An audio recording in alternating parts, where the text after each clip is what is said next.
Para aktivis dan pakar mengatakan bahwa salah satu pemicu utama protes yang berujung pada kerusuhan di Nepal adalah persepsi yang berkembang bahwa keluarga elit penguasa hidup relatif mewah di negara yang miskin, sehingga memperlihatkan ketimpangan yang mendalam.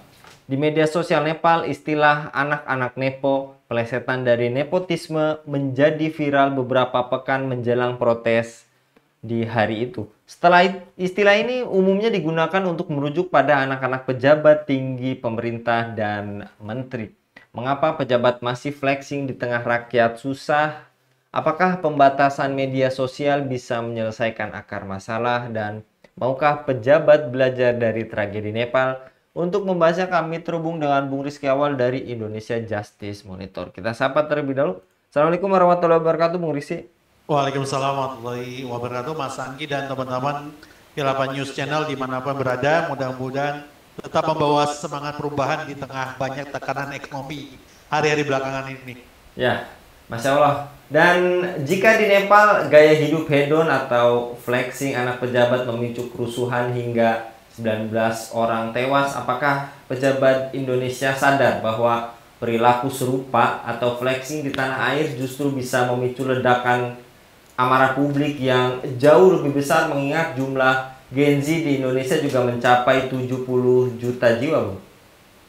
Ya, kalau kita melihat ya dengan kondisi yang terjadi di Nepal, sebenarnya ini kan perkara juga yang dilihat oleh masyarakat Indonesia di akhir Agustus, di mana sejumlah anggota DPR itu diduga memiliki kekayaan yang luar biasa gitu, sehingga wajar kalau ada isu-isu penjaraan kepada oknum-oknum DPR tertentu dan menyasar ke rumah-rumah mereka itu sendiri karena vaksin itu sendiri. Yang perlu disadari bahwasanya kehidupan masyarakat hari ini kan tertekan dengan segi ekonomi. Kita perlu menyadari bahwasanya krisis ekonomi itu betul-betul terjadi di hadapan kita. Bagaimana orang yang di PHK cukup besar, sementara lapangan kerja begitu sempit, dan itu ditambah lagi itu flexing bukan sekedar dilakukan oleh pejabat tapi keluarga pejabat itu sendiri, sehingga wajar amarah masyarakat di Nepal itu misalnya itu memicu kerusuhan yang cukup besar di kawasan Nepal itu sendiri. Itu yang perlu dilihat. Satu sisi itu. Yang kedua, flexing itu kan gini ya. Ketika kita harus menyadari betapa budaya kita itu, budaya Asia itu tidak menyukai budaya eh, kesenjangan yang cukup besar antara si miskin dan si kaya gitu. Cuma relatifnya gini, di Nepal itu belum berada masyarakat menengah. Belum belum terlibat belum terlampau banyak masyarakat menengah yang membuat kesenjangan antara miskin dan kaya itu nampak jelas gitu. Sementara ketika kondisi hari ini kita melihat memang ada kesenjangan cukup lebar antara kaya dan miskin, tapi ada wilayah kaum menengah yang kadang-kala memaklumi kondisi-kondisi flexing yang ada, yang justru menurut saya ini sangat berbahaya di masa yang akan datang nantinya. Itu Mas Anggi. Dan menurut Anda bagaimana pejabat bisa menuntut rakyat untuk sabar menghadapi kesulitan ekonomi yang tadi juga Anda telah singgung sedikit, sementara di saat yang sama mungkin ada mempertontonkan kemewahan rumah, mobil, koleksi kesayangan, dan pesta keluarga yang viral di media sosial, Bu? Ya, kita tahu sendiri. Jadi masyarakat itu sudah mengerti ya, ketika ada ada pejabat publik, ketika dia berbicara di depan publik, kemudian menggunakan jam tangan, itu kan orang sedang lihat ini jam tangannya versi yang berapa gitu loh. Maka wajar ketika penjarahan dilakukan di rumahnya salah satu anggota DPR, itu ditemukan ada jam tangan eksklusif yang harganya di atas 11 miliar. Eh, per- dan itu hanya ada beberapa orang di Indonesia yang memiliki jam tangan begitu. Pertanyaannya begini, kalau flexing itu nampak wajar di di belakangan dilakukan oleh pejabat kita, maka itu akan menjadi kekurangan ajaran di masa yang akan datang gitu. Artinya apa? Masyarakat akan melihat setiap gerak-gerik pejabat ini pada akhirnya bukan mewakili suara mereka, tapi mewakili kekayaan mereka, sehingga kesejahteraan itu hanya timbul di tatanan pejabat-pejabat negara gitu. Terbukti dengan flexing itu sendiri. Bahkan gini, ketika anggaran biaya anggota DPR itu dibedah, itu tampak terjadi kesenjangan yang luar biasa antara rakyat dengan wakilnya. Itu yang membuat kemarin cukup besar, aksi-aksi yang cukup besar di akhir Agustus 2025 yang lalu. Artinya teman-teman semuanya, kita harus menyadari bahwasanya apa yang dilakukan pada hari ini, ya apa yang dilakukan di Nepal ada bentuk dari puncak amarah masyarakat dari flexingnya para pejabat. Supaya itu tidak terjadi, ya Bu, sadarlah ya para pejabat di negeri kita sendiri bahwasanya kekayaan ini itu uh, uh, itu berasal dari pajak yang diberikan rakyat, ya dipaksa oleh penguasa, diberikan rakyat untuk dikelola oleh penguasa gitu, oleh pemerintah.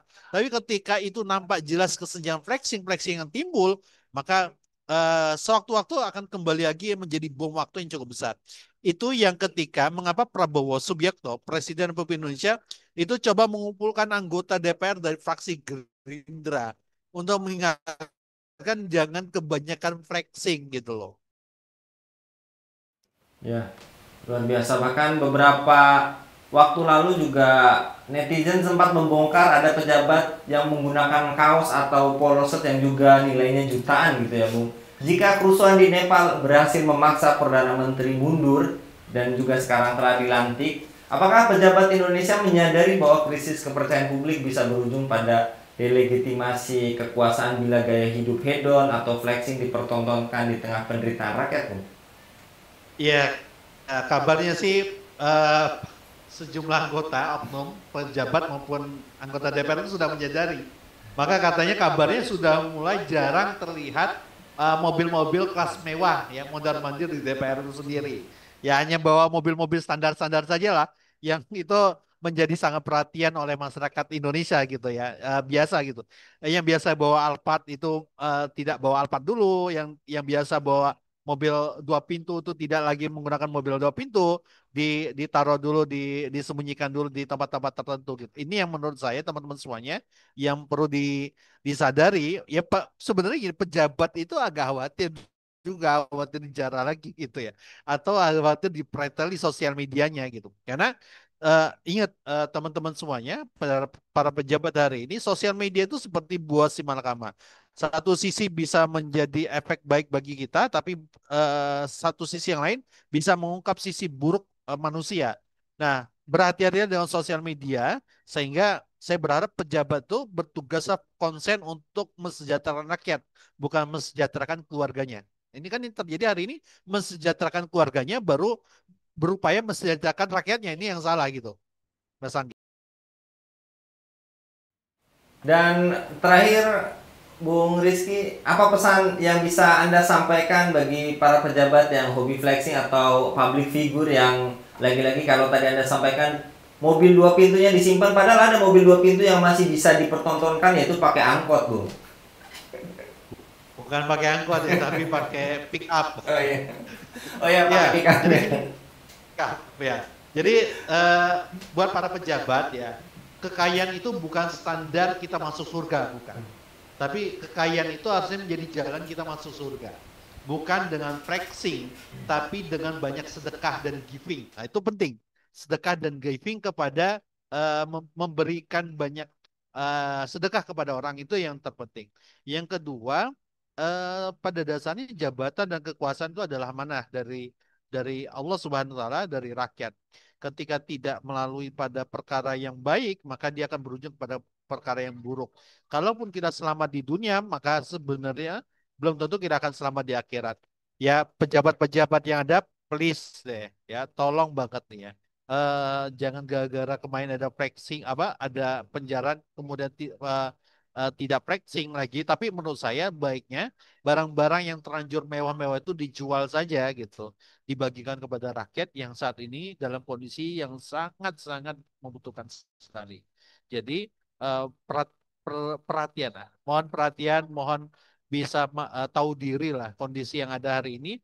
Bahkan bila perlu menurut saya ada satu kunci yang kalau misalnya Ferry Irwandi dan kawan-kawan Jeremy Pauline itu menganggap perlu ada tuntutan 17+8 nih, saya hanya punya satu tuntutan saja bahasa kepada pejabat itu. Apa itu? Taubat. Itu penting.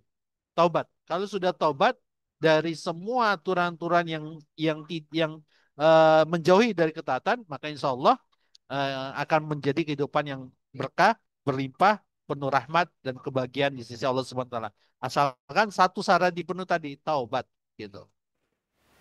Masya Allah, baik, luar biasa. Mudah-mudahan taubatnya pun kita doakan bukan taubat sambel gitu ya Bung Rizky, karena Ya, amin, amin, amin, amin. Ya, tidak perlu diikrarkan, ya. tapi harus diwujudkan dalam aplikasi sehari-hari. Kita tunggu para pejabat yang ada gitu. Bila perlu nih teman-teman semuanya, pada bagian ini jangan lupa di share, ya, diangkat. Para pejabat dengarkan kata Mas Anggi dan Mas Rizky. Baik. Terima kasih Bung Rizky untuk paparnya pada kabar petang kali ini. Baik, demikian pemirsa Delapan News, dukung dengan subscribe, share, dan like. Semoga menjadi kebaikan bagi kita semua di dunia dan di akhirat. Saya Anggi Suara undur diri. Wassalamualaikum warahmatullahi wabarakatuh.